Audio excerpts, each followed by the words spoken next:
Oye, a ver, Todos. explícanos. ¿Qué carambas pasó en los diputados? Primero, ¿cómo queda el PRI?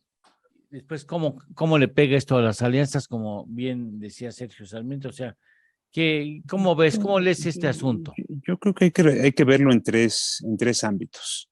Primero, como lo platicamos la semana pasada, en el ámbito personal de lo que es esta circunstancia para Alejandro Moreno, el dirigente nacional del PRI, y como lo comentábamos aquí en el espacio hace unos días, pues a él se le presentó una inmejorable oportunidad para negociar. Los votos que necesita el presidente y Morena para tener las dos terceras partes del Pleno en la Cámara de Diputados era un banquete bastante apetitoso para el presidente y sus aliados. Y a cambio de eso, pues Alejandro Moreno logró tres cosas importantes. Primero, que pararan los ataques desde Campeche. Tú recordarás que todos los martes la gobernadora Ley de Sansores le estaba revelando audios, videos y cuanta información podían de su gestión como gobernador de Campeche. Eso paró. La segunda cosa que logró el dirigente del PRI con esta negociación fue que se detuviera el proceso de desaforarlo, que como tú recordarás, el fiscal de Campeche, Renato Sales, ya había presentado su solicitud de desafuero para poder ser juzgado ante diversos delitos, entre ellos enriquecimiento ilícito en el estado de Campeche. Y la tercera cosa que logró fue que lo mantuvieran como presidente de la Comisión de Gobernación de la Cámara de Diputados, la cual es una de las comisiones más importantes de la Cámara Baja, de manera que pues, para él es un acuerdo redondo a cambio de apoyar esta reforma que mantiene a las Fuerzas Armadas en materias de seguridad. Hasta ahí, pues parece un acuerdo pues, muy inteligente y muy hábil de quien es todavía el dirigente del PRI a nivel nacional. Ahora, el segundo ámbito en el que hay que leer esto es lo que tiene que ver con lo que pasa al interior del partido. Y como bien apunta en su columna de hoy Sergio Sarmiento, pues esto está provocando una división más profunda al interior del PRI. De por sí son pocos y ahora los que quedan y todavía divididos, pues se espera un futuro bastante gris para este instituto político. Esta división pues se notó en la Cámara de Diputados, donde 5 legisladores de los que acompañaron o acompañan a Alejandro Moreno y a Rubén Moreira de la Cámara de Diputados, no acompañaron la votación. 2 votaron en contra, entre ellos Pepe Yunes, quien fuera senador de la República y aspirante a la gubernatura de Veracruz hace unos años. Una se abstuvo, que es Ana Lilia Herrera, que es aspirante a la gubernatura en el Estado de México, y 2 no estuvieron en el Pleno. Otra mexiquense importante, Laura Barrera. De manera que pues se deja claro un poco lo que platicábamos aquí el lunes, que hay un distanciamiento entre el Estado de México y el, el dirigente o la dirigencia nacional del PRI. Ahora, esta división se va a profundizar mucho más en el Senado, que es la siguiente etapa que tiene esta ahora minuta. Ya dejó de ser iniciativa del PRI y de Morena lo de mantener las Fuerzas Armadas, ahora pasa como minuta al Senado y la próxima semana será revisada en la Cámara Alta. Ahí se espera que el PRI no vaya acompañando la reforma, que el coordinador Osorio Chong se mantenga en la idea de que no pasen las reformas constitucionales y con eso pues se pueda quedar entrampada la reforma aprobada ayer en la Cámara de Diputados. Habrá que ver qué tanto con esto se acaba de fragmentar el PRI y se profundiza la crisis que ya recordarás desde hace varias semanas han pedido la destitución de Alejandro Moreno. Ese es el segundo ámbito en el que hay que ver los efectos al interior del PRI. Y el tercer ámbito es lo que tiene que ver en la relación del PRI con los otros partidos de oposición, particularmente con el PAN y el PRD que conformaban la Alianza Va por México. Ellos han dicho que mantienen su intención o su interés de ir en alianza, pero sin que esté Alejandro Moreno en la presidencia del PRI. Es decir, van a pugnar también porque haya un relevo en la dirigencia nacional del PRI, pero por supuesto que esto en el corto plazo pone en riesgo las alianzas.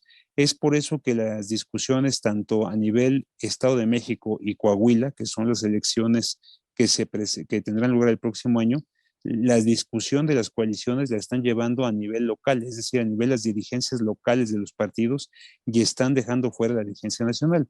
Pero como te lo comenté aquí la semana pasada, estatutariamente quien tiene las facultades para aprobar esos acuerdos es la dirigencia nacional. Entonces no se van a escapar de sentarse en la mesa y tener un diálogo con el dirigente nacional Alejandro Moreno. Habrá que ver qué pasa de cara al 2023, donde tanto el gobernador del Mazo en el Estado de México como el gobernador Riquelme en Coahuila están muy interesados en que se pueda concretar una alianza opositora, porque pues, el rival que tienen enfrente no es menor, es muy potente, que es claramente Morena. Como imagen, ¿cómo queda el PRI? Pues mira, yo diría que está golpeado, o sea, claramente cuando el PRI ha sido oposición, por ejemplo, 2012, que gobernó el PAN, Vicente Fox y Felipe Calderón, tuvieron alrededor de 17, 18 gobernadores. Hoy tienen dos gobernadores, que son justamente Del Mazo y Riquelme, que saldrán el próximo año, y uno que está por entrar, que es Esteban Villegas en Durango. Entonces, claramente es un PRI disminuido, y dentro de esa disminución o ese PRI que está debilitado, pues ahora está dividido.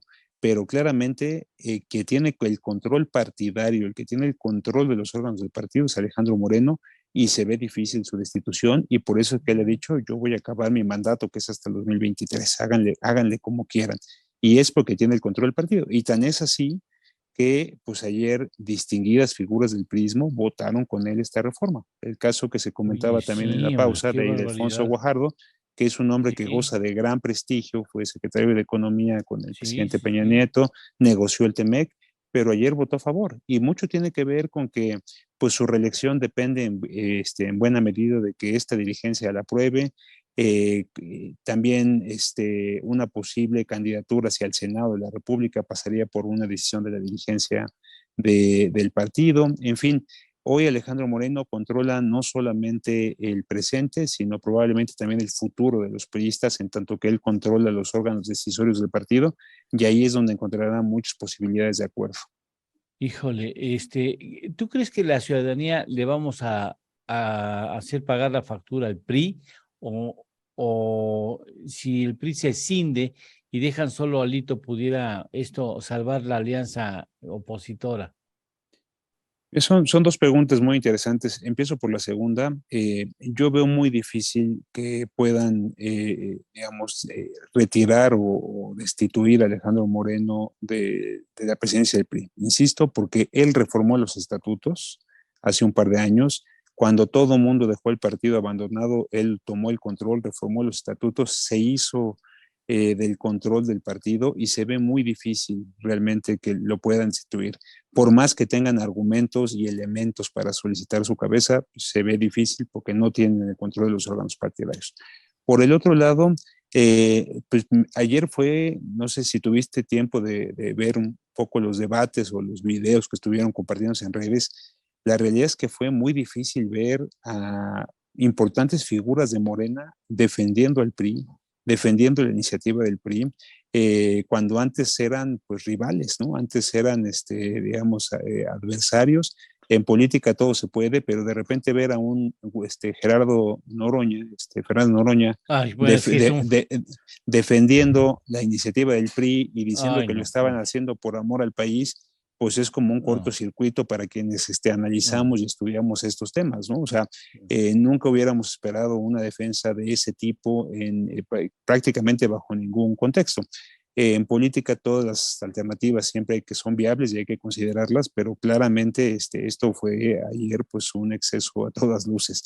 Del mismo modo, pues hubo muchas recriminaciones muy fuertes entre los aliados, o sea, del PAN al PRI, del PRD al PRI, de manera que sin duda esto va a tener consecuencias en el corto plazo, y tal vez empiece por reflejarse en las entidades de Estado de México y Coahuila, que son las primeras elecciones que se estarán enfrentando en unos cuantos meses. Híjole, bueno, qué importante lo que nos dices y qué valiosa tu colaboración siempre para que seamos capaces de leer lo que sucede en México y su posible trascendencia histórica. Muchas gracias por estar con nosotros, mi estimado Shu. No, me ha encantado como siempre, que tengan buen jueves y bueno, buen puente para quienes van a tener esta posibilidad de Muchas descansar unos gracias. días. Muchas gracias. Cuídate mucho. Gracias. Muchas Gracias, gracias que por estén estar muy aquí bien. con nosotros.